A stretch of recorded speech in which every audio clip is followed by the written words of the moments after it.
តាំងពីខ្ញុំនៅតូចពុកតែងក្រៅពីប្រលឹមចេញទៅធ្វើការទាំងមេឃងងឹតមិនដែលត្អូញត្អែញើសហូរពេញខ្លួនក្រោមថ្ងៃក្តៅក្រហាយដើម្បីរកប្រាក់មកផ្គត់ផ្គង់គ្រួសារពេលខ្ញុំគេងលក់ពុកនៅមិនទាន់ត្រឡប់ពេលខ្ញុំភ្ញាក់ឡើង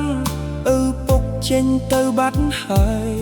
ជីវិតទាំងមូលរបស់គាត់លះបង់ដើម្បីអនាគតកូនកូនដៃដែលរឹងក្រៀតដោយការងារធ្ងន់មុខដែលជ្រីជ្រួញដោយការតស៊ូគឺជាស្នាមដែលបង្ហាញថាពុកស្រឡាញ់កូនប៉ុណ្ណាពុកខ្ញុំជាវីបរោមិនពាក់អាវក៏ពូលអ្នកខ្លាំងទេតែមានបេះដូងដ៏ធំមួយដែលលះបង់គ្រប់យ៉ាងដើម្បីកូ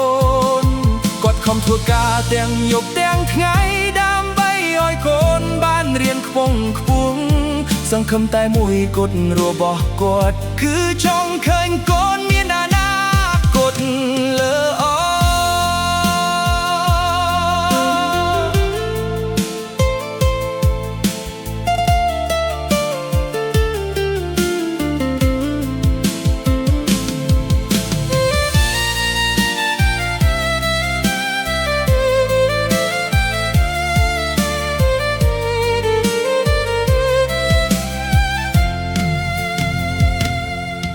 ពេលខ្លះពុកឈឺក៏មិនព្រមសម្រាព្រោះខ្លាចកូនខ្វះខាតអ្វីមួយគាត់លាក់ការនឿយហត់ទុកក្នុងចិត្តហើយញញឹមដាក់កូនគ្រប់ពេលអ្វីដែលល្អបំផុតក្នុងជីវិតពុកតែងទុកឲ្យកូនជាមុនខ្លួនឯងលំបាកប៉ុណ្ណាក៏ដោយសូមត្រឹមកូនមានសុភមង្គលថ្ងៃនេះខ្ញុំធំដឹងទៅហើយទើបយល់ពីការលះបង់របស់ឪពុកទឹកញើសមួយដំណក់ងក់របស់គាត់បានក្លាយជាអនាគតដ៏ភ្លឺស្វាងរបស់ខ្ញុំ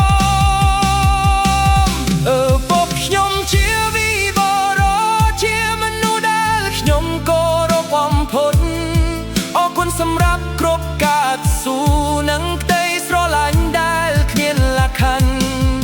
ខ្ញុំសន្យាថានឹងខំប្រឹងប្រែងធ្វើឲ្យឪពុកមានមោទនភាពព្រោះជោគជ័យរបស់កូនថ្ងៃនេះគឺជាផ្លែផ្កានៃកា